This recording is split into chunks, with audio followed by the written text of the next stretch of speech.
to Season 6 of Unapologetically Woman. We're celebrating phenomenal women all across Kentucky who make no apologies for their perspectives or the impacts that they're making in the community.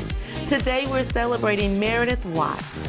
Meredith is a wife, a mom, an advocate, and executive director of Big Brothers Big Sisters of the Bluegrass.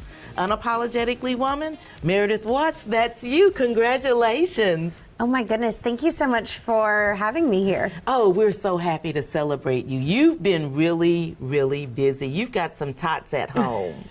Yes, I have a 6-month-old and a 2-year-old, so I'm very busy right now. How do you and your husband work all of the things out? Oh gosh, you know, that is, we're still learning. Luck? It's practice, yep, we're trying to figure that out. I mean, it is teamwork, communication, and just a lot of luck. I mean, we're hanging on some days. Girl, just do your best. That's all you can do. It's not a competition with anybody else. Do what works for you and your husband, and that's all you have to worry about. Oh, that's good advice. That's it. So tell me, what about Big Brothers Big Sisters? So Big Brothers Big Sisters is a wonderful organization and something that is very near and dear to my heart.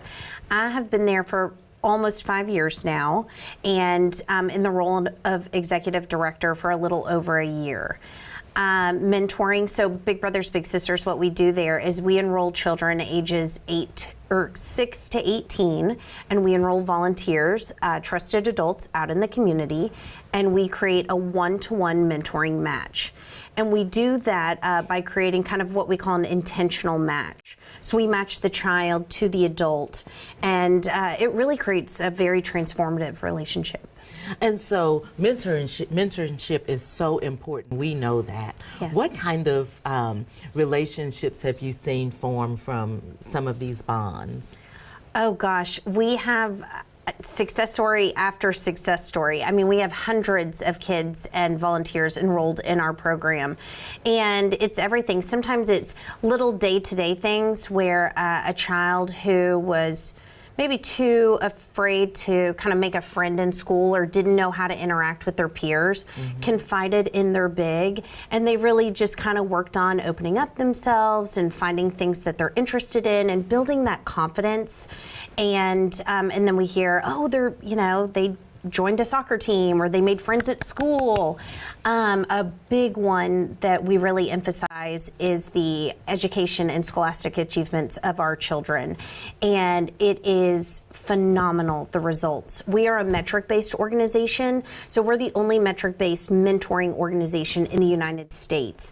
And so there's over 80,000 kids. So what does that mean? So what we do is, with Big Brothers Big Sisters, we really want to show where the evidence base of how a mentor can come into your life and change it. And it sounds good. It sounds like, of course, you're going to have this relationship, and it's always good to, support someone.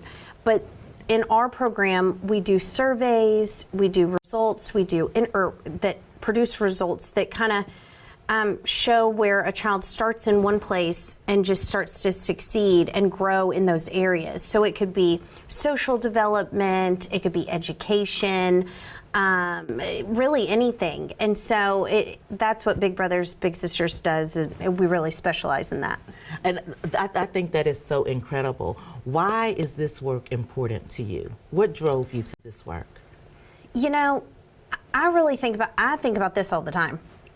I was not enrolled as a child in Big Brothers Big Sisters, and I was not a big sister in my own family or in Big Brothers Big Sisters. But I really started to think, I had a lot of time during COVID to really kind of look at my life and examine where I was in my career and personal life, and I realized there are so many people along the way who have mentored me that I didn't realize were mentors. They were neighbors or coaches or teachers, my mother's friends, my friends' mothers, and people who really kind of molded me along the way. And without all those people who believed in me, I would not be where I am today in my personal or professional life. And I think what really, for me, the big passion is I want other people to see that. I want other people to understand that the power of a mentor really is, stepping back and looking how you got somewhere and looking at all of the community of people around you, whether they were, again, family or coaches or teachers or your next door neighbor who just watched you get off the school bus every day to make sure you got safely inside. I mean, those are people that just help move you along in life. And there's so many kids out there with that untapped potential. The opportunities of life are limitless. But when you are 7 and you don't have maybe the strongest support system or any support system, how do we expect them and hold them to the same standards that we hold everybody else? Right. So it's our job in the community to kind of take a step back and say, hey, I am where I am because someone believed in me. And these children, they're missing that right now. And I'm going to step in and we're going to make sure that they don't get left behind. So it's something that is so personal to me, but I want it to really become kind of a community effort and for folks in the community to kind of look at it from that perspective too. And so before you came to Big Brothers and Big Sisters, you were working in the thoroughbred. What was that? I was working in thoroughbred racing. I worked for a national organization that represented anyone that raced or owned thoroughbreds. And talk about a mentoring. I had wonderful bosses and wonderful people in that industry who took me in and showed me the ropes and really expanded what I thought was possible in my career. And for that, I'm the most grateful. And I think it's hard to really put a caveat to how you go from thoroughbred racing to Big Brothers, Big Sisters. Right. But now that I'm here, it's so clear. That industry is generational, it's family, it's community, it is mentoring, it's education. People are constantly having to teach and learn from one another, and just like anybody else and anything else. And so really I had my own mentor, several mentors, but people that I really took their advice to heart. And it was during COVID when I think they realized that I was looking for more of a mission.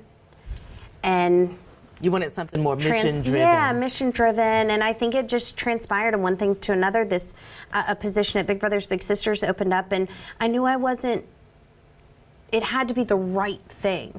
And the minute I learned about the mission and met the kids, and oh man, I'm exactly where I'm supposed to be. And so how do you guys recruit your mentors? So we do it a variety of ways. So for the adults that we recruit and enroll in our program, referrals is a big way.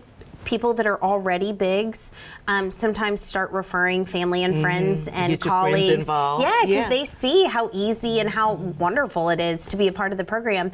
And but we also we go to different companies in Lexington and we try to kind of talk to their HR, or we do lunch and learns with different organizations and companies. And then a lot of places through schools, but a lot of it is referrals. Through referrals. So when your mom's looking at you and all of the things, it was you and a sister, right? Or brother. You and a brother? An older brother. So you never So got I had to be a big brother. big. Yeah. I know. I had a big brother. Yeah, who was also very much a mentor to me. See, that's incredible. Yeah. What is the age difference there? Right about 2 years. So we were very close. I kind of got to follow in his follow him around and watch him blossom and thrive. And so it's been helpful to me to kind of see that and build my own career to in be life. able to do, yeah. And so when your mom's looking at you guys, and especially you, what do you think she thinks? Does she beam with pride? Oh, yes. She is very much, she is very proud of her children. Yes. And I think she always knew that, we would be okay and that we would thrive, but she always wanted us to make sure that we were doing something we loved. She really hoped for us that we would just be happy, and find joy in things and really, find our purpose. And so I think she's very happy right now that we're, we don't consider our work. I don't have to go to work. I get to go to work. Absolutely. Right. Yeah. That's a blessing.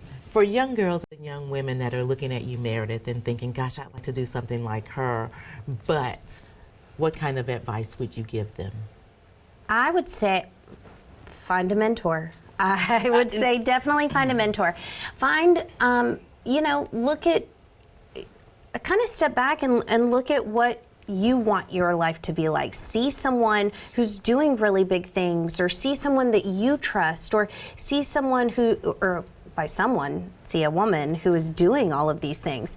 And that's kind of what I started to do. I started seeing women who were really, who had a confidence that I didn't quite have because I wasn't sure what direction I wanted to go to. Mm-hmm.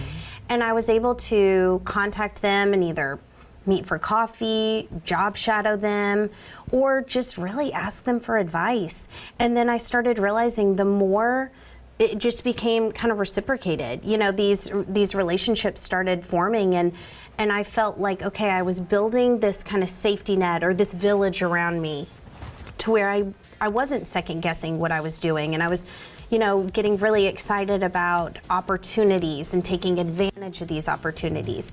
So I definitely think that mentoring on every level is important. The way to go. Mm-hmm. Meredith, congratulations. Thank you so much. Thank you. You guys heard it from Meredith. Get a mentor, find a woman that you respect, and just have the conversation. Just ask a question. I promise you, women are here to help each other. And continue to watch as we celebrate other phenomenal women just like Meredith who are making things happen in Kentucky. I'll talk to you soon.